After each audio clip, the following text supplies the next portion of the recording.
Hey, it's Mark Podolsky at Land Geek. You're their favorite niche real estate website, thelandgeek.com. And this is the podcast that I know you are going to want to listen to because you're going to hear how our recent coaching grad has created just about 10,000 a month in passive income and was able to quit her full-time job. So if you're interested in learning how you can make almost 10,000 a month in passive income, working the land business part-time while working a full-time job, stay tuned because my guest today did it. Kim 10 Camels Sumner, welcome to the podcast. She already has a nickname. Kim, welcome. I do think that I have a question for you before we talk about the nickname. So my first question is, can you take us back to when you first discovered land investing? What was your life like then, and what drew you to it? Yeah. So my husband actually found you first. First of all, hi. Hi, Mark. Hi, Hi, everybody. Kim. um, my husband found you first. 2020, obviously a rough year for many people for many reasons. For us, the family business was school pictures, and we live in California. So all of the schools were closed. So the business was basically on the brink. Um, and so he was working basically nonstop to keep it going to figure out how to stay alive. Right. And so he'd work really late nights and he'd put on podcasts to, just distract his mind while he was kind of doing whatever he was doing. I don't actually know, but he kept it alive. And he found you and he came home and told me about it. And at the time, my income was the only income we had. We were solo income dependent.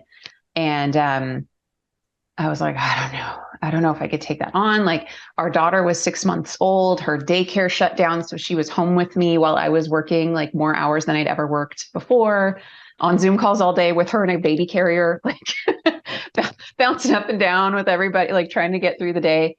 And I was like, I don't know about this. And then I thought about it for a little bit, and we ended up having to sell our house and moved into a rental. And I remember standing in the kitchen of the rental and telling Brandon, I I want to do this. I want to learn land investing. I want to do the Land Geek thing, and I want to figure out how to replace my income from my job doing it. And it was just still not good timing for us. With it took a while to get the picture business back up and running again. And once that was working, and once we bought a new house, we moved in, we're settled, everything's good. And then it was like, okay, now we need to make sure that this never happens to us again. We cannot be on the brink. Like, that was too close for comfort. And so Brandon got very involved in the Wealth Without Wall Street community. And we revisited, obviously you guys, like, those two communities are very like synchronistic. So we got in touch with Land Geek, and we were like, okay, this is what we want to do. So 2023, April-ish, we signed up for flight school. It was actually the day before the Vegas boot camp. And we go to Vegas a lot. That's kind of like our home away from home. And so Brandon was talking to, I think it was Rossi or, whoever was in charge at that point, Right, and was right. like, can we get into boot camp? I will drive tonight and I will be there for the 8 a.m. morning session if you can get us in. And it was sold out. They were like, so sorry, we can't. And I was like, Brandon, come on, because I did events. So I was like, Right. someone's not going to show up and you can take their seat. Just go. And he didn't want to do that to you guys, but, Yeah. But but, you're absolutely right. Someone always doesn't show up. yeah, there's always like name tags left on the table for the people who plans change, or you forget to say, oh, never mind, I can't do it.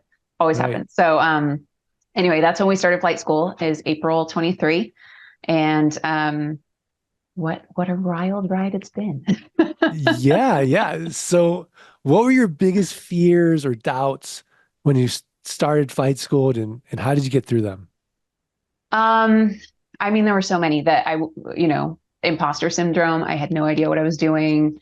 Obviously that's the point, right? You start with nothing and you go through flight school and you learn, week by week how to get yourself through it. And flight school was so great.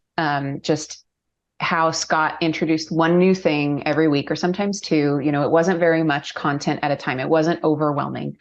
So I was able to do it with my job, no problem. Like doing flight school was not a big deal. Um, I mean, it was a big deal with what it has done for us, but Right, as far as right, time commitment and right, working the right. job and having a kid and all of that, like it was not that much to add to my plate. Um, so yeah, and it was a little scary starting to send the offers out because you don't know, like you hear the horror stories of like, oh, I sent it out. All of them came back with all of these yellow stickers, or I put the wrong offer number, or the address didn't match the name, didn't match the like you hear about all of this stuff. So I was like meticulous about checking my list before I uploaded it. And then it just started slowly happening. Everything that you guys said would happen in the order that it was supposed to happen started happening. So yes, I got some yellow stickers back, not a crazy amount, but enough to know the mail was getting sent. Okay, great. Then I got my first phone call for my first offer response from, you meet a lot of interesting people in the land Mhm. business. So it was Absolutely. a guy saying, I know there's land or gold on my land. So what's your final offer? I get offers from you people all the time. And obviously it was the first offer I had sent. So, Right. we use, a lot of us use the same bulk mailing system. So it looks like it comes from the same place. So that was fun to get like knowing again, like the mail's going out. Okay. And then the big aha moment for me was I got an offer back on a pretty big property, and the retail price on the property was, if I sold it, was going to be enough to cover flight school and all of our investment into the business at that point. Like it would cover everything. And I called Brandon and I was like, we got, we got, we got an offer back. It's going to work. This is going to like, it was just this moment of like, oh my gosh. And then because I am a sales shopper at heart, I was also like super bummed because I was like, if I sell this, I won't qualify for my refund. I get my flight school money back. Right. So sorry, Mark. That's okay. You don't That's get to okay. give me my money back. Yeah. I mean, it's so interesting. So, which leads me to the question, like, was that your favorite deal? Do you have a favorite deal? um, that was probably my favorite property we had for a while. And I couldn't understand why it wasn't selling. Like it sat for a little while in our inventory. And I mean a little while, Yeah. like we bought that property maybe last June and it sold in less than 6 months, but it did sit for a little bit. And so I was like, I don't understand because I had these beautiful photos. I mean, the guy went out at dawn, so it was like the golden hour. And I mean, some of the photos got, at boot camp for coaching, Tate does a thing where he'll put up some people's ads and we critique them as a group. And my ad popped up and everyone's like, wow, that picture. I mean, it was just beautiful land. So I was like, Yeah. why isn't this selling? And then it finally sold. So that it was my favorite piece and it finally sold and the guy hasn't defaulted or anything. So I'm a little sad. I hope he actually does default because I want it back. Yeah. But Yeah. special place in my heart for the first one that I bought. Um, Another kind of favorite deal was I also buy land in Florida where there's a lot of things to look for, like wetlands where you may or may not be able to build. And I bought a bunch of properties that I didn't know at the time because I didn't know to check for it that were wetlands. And I was like, oh no, what am I going to do with these things? They're not going to sell. We're not going to get our money back. It was a dip, right? It was one of those like, now what? And so then I kind of obsessed over it. And Brandon was like, why are you obsessing over like this one? I think it was like three total. He was like, why are you obsessed over these three properties? We've got like 30 properties. Sell those. Right. Don't worry about it. But I was really obsessed with like, how do I move these? And I figured out how to do the marketing and price them. So we've now sold two out of the three of what I thought was going to be completely unsellable. No one's going to want this land. Yeah. I mean, there's a highest and best use for every property. I mean, even wetlands, you can grow shiitake mushrooms. I didn't know So that. there you go. Edit the last ad, grow your own Grow mushroom. your own shiitake mushrooms on these wetlands. Um, okay, so I know people listening are like, okay, well, how did she do this? Like, how did you manage balancing a full-time job and learn about land investing and start a business? Yeah. And plus like you've got a baby. Yeah. Well, she's 5 now. Well, she's 5 now, but She was a but lot she was, younger. yeah, but she was what, 4 when you Yeah. started? That's Yeah. young. Three and a half Three ish. and a Yeah. half. Yeah. Um, so I think about that a lot actually. Like how did we get here? Um, and part of it was just like we just kept going. Like it wasn't always 9 to 5 every day, like I couldn't work on the land business during business hours because I did not want to jeopardize my full-time job. I didn't, they never knew. They still kind of don't know. I mean, I Yeah. left. I'm consulting with them, but they still don't really know that I have this side business going on. Um, and I wanted to make sure that I was respectful of the salary that I was earning and the team that I had been with for like 12 years. So business hours for land was out for me. So it was, what can I do before I leave for work? What can I do after hours? And that's how I squeezed it in. Things really started picking up once we started marketing. We got a few properties in inventory. We started marketing, and I just felt like I was on Facebook Messenger all day, like just responding to people, trying to get that first sale. And then when I did get that, was it the first? Yeah, it was. I got my first sale in August. Um, and I was like, okay, we have proof of concept from start to finish here. And I didn't hire any VAs at that point. Like I was like, I need a team. So we hit the easy button since I did have the full-time job and we were kind of subsidized at that point. We went with like an all-in VA company where all the VAs are trained on all the different aspects of the business. So they set up a bunch of automations and stuff. They got us going on Airtable. They got us, all of the pieces put together. And I worked with them for a few months and then decided, this isn't working for us anymore.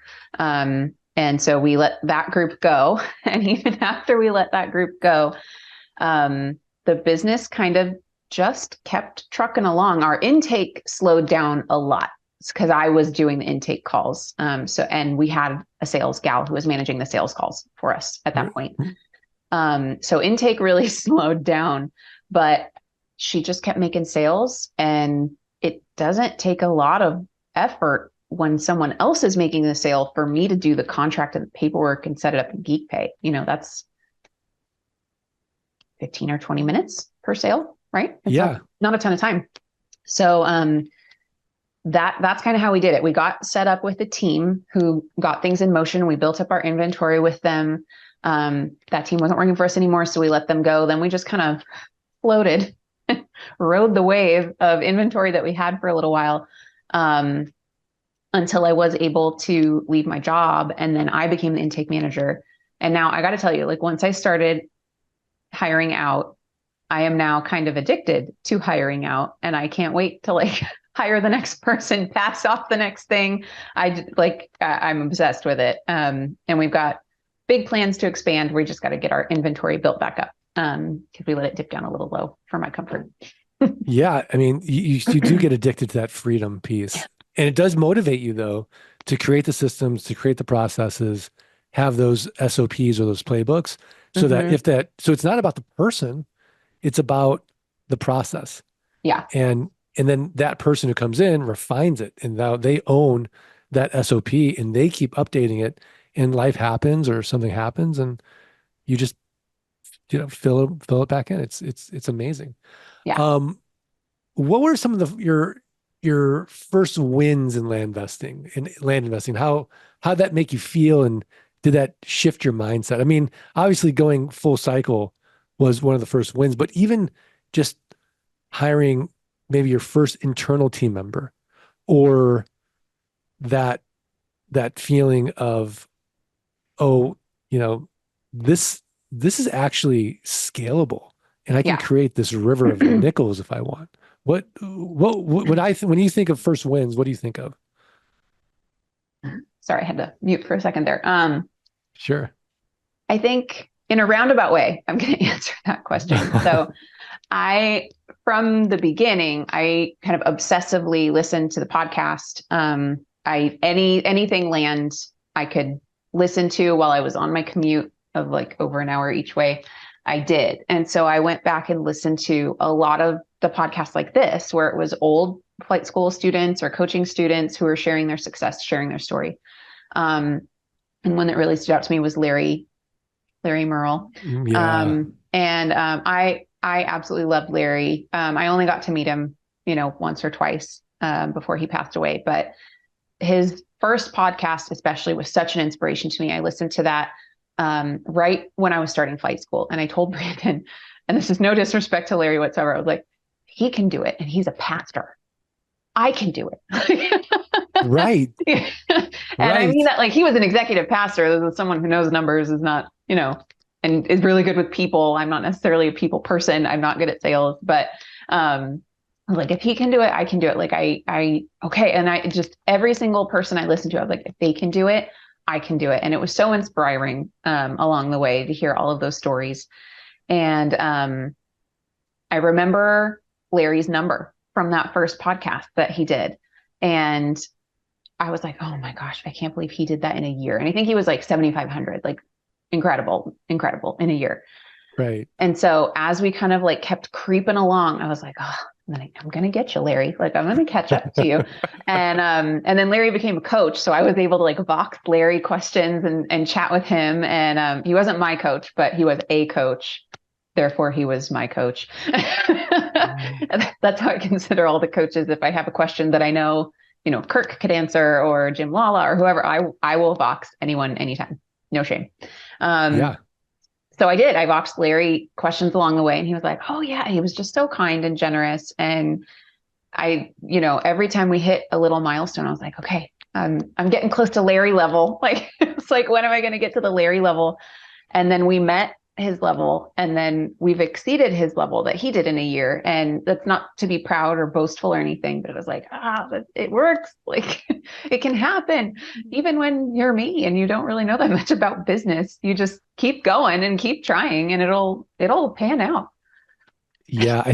I mean, I think the mindset shift for you was, okay, I have a target. I can relate to this person that, and look, Larry is a very special guy. Yeah. Rest in peace. Yeah. But he did have a big job. I mean, you're talking about a 60-hour a Yeah. week, you know, job. And so to pick him as your someone, okay, I can emulate this guy. And the fact that he was there to even help you along the way. And so when you were telling me that story, I'm like, well, here's somebody that's just not afraid to ask for help when they need it. And I think so many people, when they first start, they feel like, especially when they're in coaching, Mm-hmm. they make this big investment in themselves. And then they feel like, oh, I don't want to bother anyone. But have you ever gotten the sense from any of us that, oh my gosh, I'm bothering you? Never, never. Yeah, we love it. We want to help. And I have bothered a lot of you a lot. And I do want to say, like, yes, we made progress and we were chugging along. It was not without problems. It was not without dips, stalls, plateaus. Like, the first week or two of flight school, I think it was when we were learning due diligence, I could not, for the life of me, figure out how to look something up on the county website. And it was the county that Larry was in, that lots of people were in. And I was like, why am I dumb? Like, why can't I figure, I am not dumb. Why can't I figure this out? And I was so frustrated and like feeling the pressure of like, this is supposed to be my income replacement. And I can't even figure out how to do due diligence. Like, what? And I was like crying on the couch, and Brandon was going to work or coming home, or I don't know, about to walk out the door. And he was like, you can be sad for a few minutes, and then you have to figure out what you're going to do. And that's kind of the rule in the house, is like, you can be sad, you can like feel that, and we'll give each other like a time frame for an hour, for a day, whatever it is, like kind of depends on what it is. We'll give you a little bit more time to languish in it. But then you have to like pull yourself up by your bootstraps and figure out what the next step is. So he was like, you can be sad for a little bit, but then you have to figure out what to do. And I was like, I don't know how to figure it out. And he's like, don't you have a coach? Right. I did VIP flight school, so I had the Voxer coach. So I was like, right, okay. So I Voxered her, Michaela, And I was like, what do I do? Like, I don't know what to do about this. Do you know how to work the website? Like, blah, blah, blah. And she responded with not what I wanted to hear, but she said something like, why don't you just switch counties? And I was like, oh, I could switch counties. Why didn't I think of that? And then she also said you could also try calling the county, and sometimes they're helpful and will help walk you through what you're trying to do. And so before I switched counties, because I'd already started my mailing, so I was like, well, I don't want to give up on that. I called the Right. county, and it was like some bonehead mistake I was making. I can't remember what it was anymore, but they were so kind, and I will like live and die by that county now. It's like my favorite county. And they were just so nice and helpful. And I was like, why was I so upset about this Yeah. little thing? And those little things have come up the whole time we've been doing it. And sometimes it's a little bit bigger than not being able to work the county website, or not knowing how, I should say. But sometimes it's a little bit bigger, like, hey, why aren't we making sales? Like, we've been kind of slow for a little bit here. Like, what's going on? And playing with the marketing, and oh, this Zap isn't working, and now I have to go reverse engineer this Zap that was working just fine until yesterday. And the dips are going to be the dips. A dip's going to dip, and you can live there and let it get you off track and wreck you, or you can figure out what the next step's going to be. What's the next right thing? And it might take a little while to get out of it. We had several dips that, some of them lasted a couple of months. And the first time it happened, it was like devastating. Like, oh God, like this, it's not working. It's broken. The business is broken. Everything's awful. And then we'd come out of it stronger than ever. So it's, yes, we have achieved really great success in the last year, but it was not without its ups and downs. So I just want to make that clear. It's a great story. And I'm so grateful to you, Mark, for everything that you and all the coaches that taught us. But on the realism side, there's a lot that goes on behind the scenes. Like Scott Yeah. Bachman made me cry on one of my coaching calls during a dip.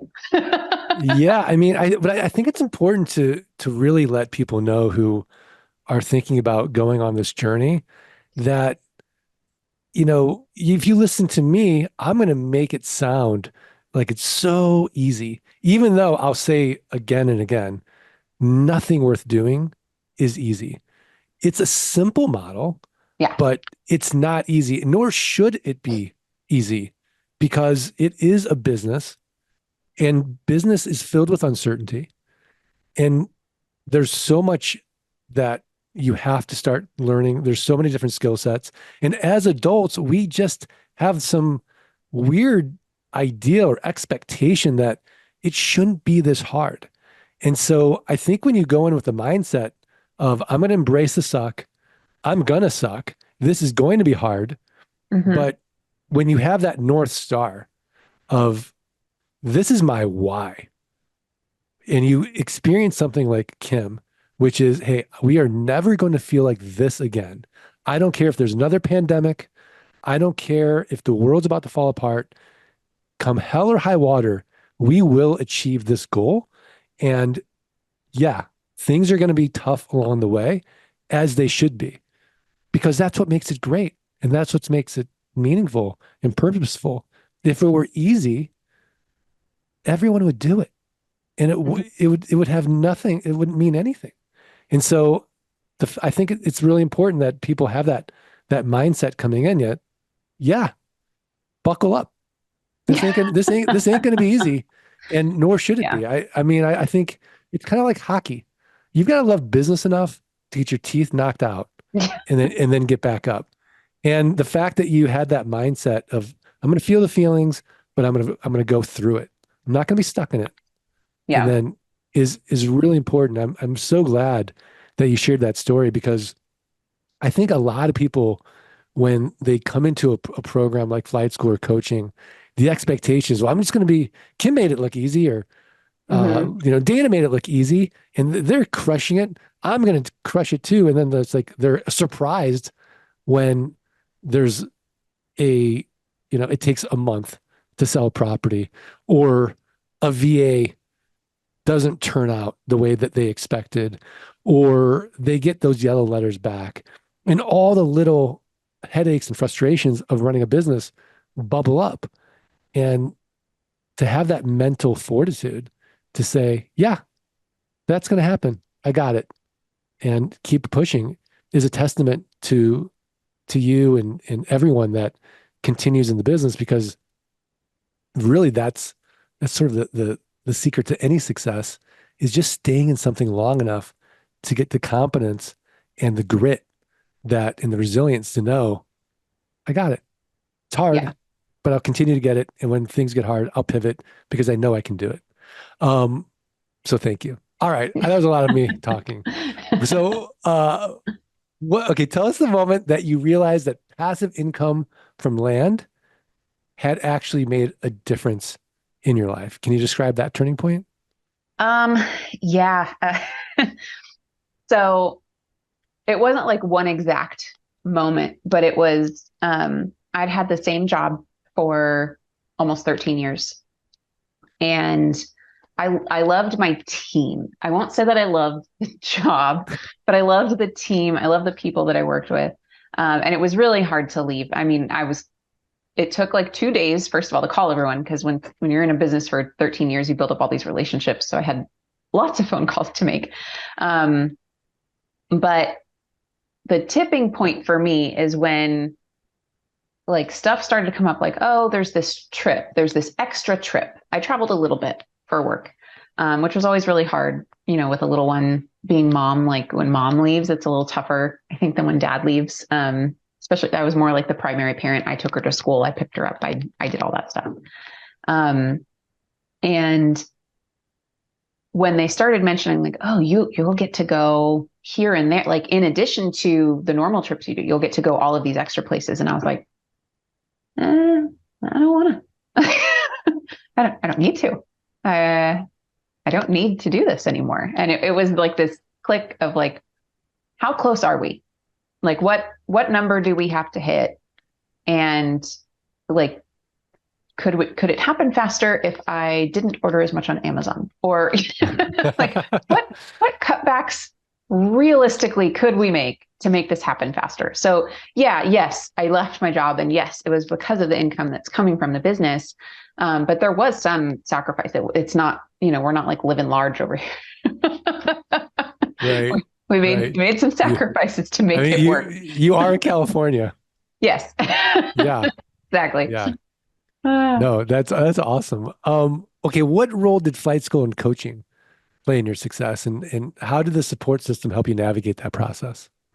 Yeah, I mean, flight school obviously taught us the basics, the nuts and bolts. And we were considering coaching, just because we saw the value in it, in that we could run ideas by someone who'd been in the business a long time, who knew what they were doing, who had a successful business themselves, to help us avoid common mistakes, help us avoid expensive mistakes, as much as possible, and to make the business go faster, because you have someone that's kind of helping you cut out some of the hemming and hawing of the decision-making process. So for flight school, we went through the whole thing, and then I made my first sale, and it was like, okay, this works. Proof of concept from start to finish. We've got this. So do we want to continue to try to figure this out by ourselves, or do we want to do coaching where we'll get that support, the twice calls a week, the unlimited Voxer support to coaches, and the coaching, like to help business planning and all that strategy calls? Like, do we want to wing it, or do we want a bit more structure to help us launch? So we decided to go with structure. We thought it was going to help our business go faster, which I do think it has. We expanded into markets that I don't know that we would have if it hadn't been for coaching and getting solid advice from Tate. So yeah, I think we learned the basics from flight school, and I think you can be successful if you're like, hey, I can't afford coaching right now, or it's not the right time, I'm too busy, this or that, because it is a time commitment. Coaching is a bigger time commitment than flight school. I think you can be successful It's just what you get from coaching is the community of all the other coaching students and being able to bounce ideas off each other, the knowledge of your coach, the regular calls where I'm actually like a little nervous to not have the calls anymore. So I'm like, what? But if I have a question, what am I going to do? Kim, we've got you. We've got you. Don't worry. But yeah, I think the support is just great. And, when you're in a dip or when you get hit with something that like you've never heard of before, and like the Google is letting you down or ChatGPT is letting you down because it's just not answering the question, you have that group of people, someone's gone through it. Right. The years of experience on the coaching team, like someone has heard of what you are going to ask. Although I do think I did hit one that no one had encountered before. So I was pretty proud of myself. Oh, wow. That's amazing. Wow. Yeah. I mean, what about the accountability piece? Was that important to you? It really was. Like recently we started, rebuilding our team. And so we told Tate, like, this is our plan. This is our eventual like org chart structure. Right now we've got like 2 or 3 pieces filled in. So we're going to start filling in the rest and build our way up. And he was like, that's great. Put the deadlines, but like, you don't have deadlines for when you're hiring these people. And I was like, oh no, I don't. That was okay. And he was like, put it in Basecamp. And I sent him the due dates. I was like, oh, this is when I expect to hire these people. And he was like, okay, great. And then he made like a checklist in Basecamp that I had. And I was like, shoot. And our next coaching call with him was the day after I was supposed to hire the 2 people. So I was like, oh, gotta get going here. Yeah. I thought I was gonna be able to take my time. Like, oh, we missed it by a few days. No big deal. Nope. Cause I was going to have to look Tate Litchfield in the eye, be like, I didn't do what I said I was going to do. I was like, no, I'm not doing that. We're hiring. Get out of the way. Amazing. Amazing. Um,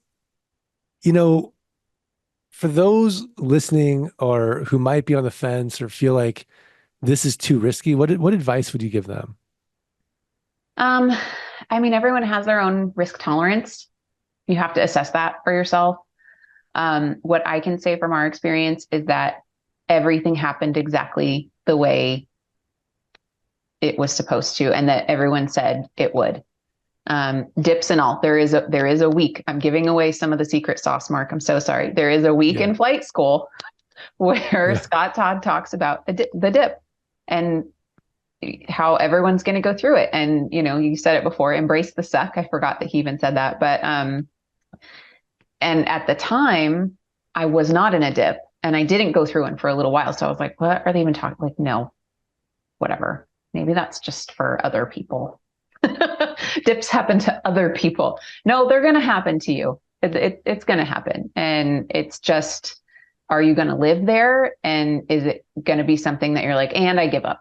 Right. Like, right. You might, there are people that have not just this, like other things where you have dips, but, you just have to decide, your budget, which again, in flight school, secret sauce, they help you figure out what your budget is and how to go from there. So you can do it. It does work. It takes commitment. It takes hard work. It takes maybe getting up earlier than you want, maybe staying up later than you want, maybe talking to people. And if talking to people is not your thing, you just kind of have to do it until you can get someone else to do it for you. And that's the thing, is the beauty of the model is it is super simple. And once you get through it and once you've done it and understand it, it actually is pretty easy to offload it to others. And that's not to say you're going to write down an SOP once or a process once and hand it off and it's going to be perfect, right? That person's going to do it exactly the way you would. No, they're going to have questions. There's going to be little hiccups. There's going to be, oh, that's not what I intended to write. That's what you read from that step in the process. Whoops, let's fix that.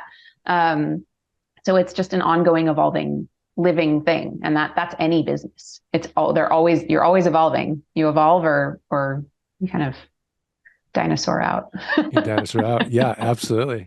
Absolutely. So, all right, what's next? How are you planning to grow or expand now that you've achieved the first step in your financial freedom. I mean, you've got enough passive income that you you can check off that box like you're good and Yeah. you could quit your job. Yeah. Yeah. Well, we got this lovely book as a gift. I don't know if the Oh video yeah, is posted 10x is anywhere. easier than 2x. 10x is easier than 2x. So Dan Sullivan, Ben Hardy. that's we're 10xing, hopefully. All right. I say hopefully. We will. It's just a matter of executing the plan. We put together a strategy plan with Tate. Um, and now we have to continue our hiring spree and our intake spree and inventory, stocking up spree and just keep on chugging. No, absolutely. So we're in Newport Beach and we're at Elite Week, which we don't talk about, but it's for our when you go into the top coaching program called Epic Proportion, included in that is this 2.5 day Elite Week with myself and Scott and Tate. And we talk about really 10xing your business. And it's not for everybody.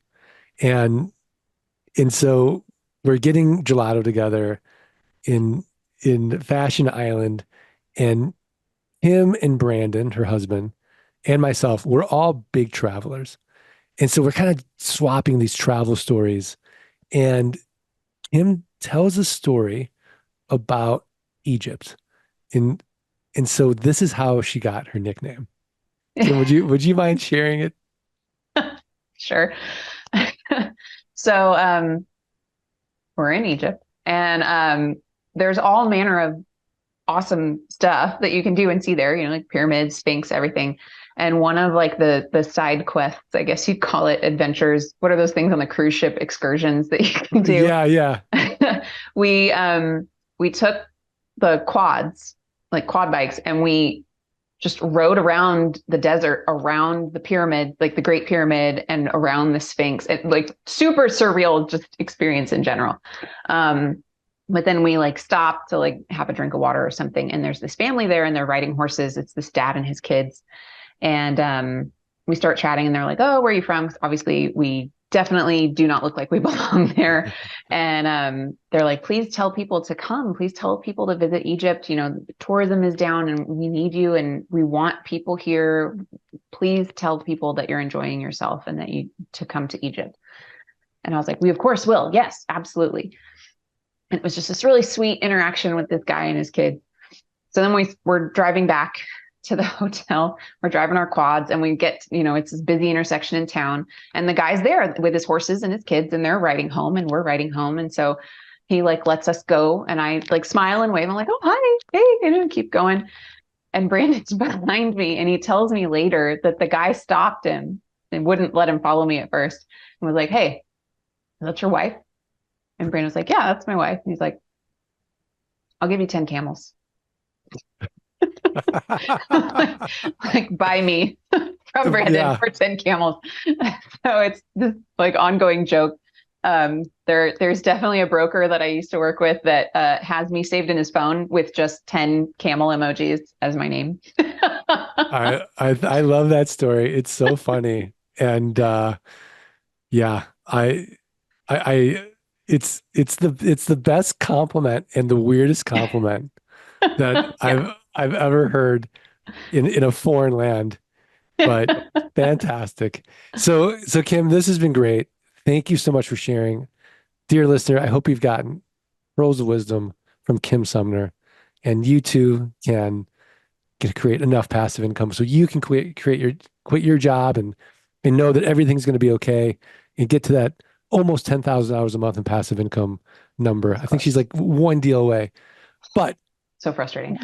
we are at that point now where I'm going to ask for one more tip of the week, a website, a resource, a book, something that's actionable for the auto passive income listeners to go improve their businesses, improve their lives. But before you tell them, just want to mention the podcast sponsors Flight School. Follow in Kim's footsteps. Go through those first 16 weeks, get that proof of concept, know your budget, and just know that it ain't going to cost you nothing because you're going to make that money back 180 days or less. Just show us you did the work. Learn more. Go to landgeek.com/training. Kim, what is your tip of the week? Okay, I'm gonna do a left turn because I know a lot of people come on and are like, oh, this business podcast, this AI tool. I am a mom and I am in charge of the home and the land business. So my tip for anyone who's also has to make dinner every night, it's called Plan to Eat. It's an app, plantoeat.com. It's a meal planning website. So you load your own recipes in there. You can load them from like, you've just got them saved on Pinterest, website, whatever. You load all of your recipes in and you can drag and drop them on a calendar and it creates a shopping list for you. So you go to the store and you already have your shopping list ready. And I shop my pantry first and like check off what I already have. There was a point where they were going to let you upload your list to Instacart as well. I have not used that function. I don't know if it's live yet, but that's going to be like a huge game changer for me. Never have to go to the grocery store again. But I love it. That's my out of left field tip of the week. You're welcome, everyone. This is so geeky. The meal planning app designed with planners in mind. Modernize your meal plan. And it's plan, Plan, and then TO, eat.com. Not the number 2, but TO. They have a huge Black Friday sale. So you can sign up for like a 30-day free trial. And then the Black Friday sale is like half off the annual fee. So double tip. So cool. Well, my tip of the week. If this airs by Black Friday. Oh yeah, hopefully it does. Hopefully it does. My tip of the week is be like Kim and don't be afraid to ask for help and connect directly with Kim in the community. You can find her in Mighty Networks. You can find her in the Facebook group, the Land Geek Official Motivation and Wealth Creation group. You can just, find it there and just say, hey, Kim, heard you on the podcast, wanted to connect. That would be really cool. And she said that would be okay. Yeah, so, I'd love to hear from you. It might take me a while to get back to you, but I'd love to hear from you. Yeah. And if you're getting value, just do 3 favors. Forward this podcast to somebody that you think could really benefit from creating a passive income without any headaches and really start on this new journey. And also follow, rate, and review the podcast. Send a screenshot of that review. support@thelandgeek.com. I'm going to send you for free a signed copy of Dirt Rich. One of these days, I'm going to find something even more creative and better for you to do with for you. But you just do it selfishly because it just allows us to guilt Kim to doing a part 2 a year from now when she's 10x the business or 2x the business or whatever it is. Come back and talk about that journey. So, Kim, are you ready to do this? Yes. 1, 2, 3. Let's freedom ring. All right. That was awesome. Thanks, everybody. Thanks for listening to the Art of Passive Income podcast. Are you ready to learn how you can start building a passive income without renters, rehabs, renovations, or rodents? Schedule a free consultation at thelandgeek.com/training. Let freedom ring.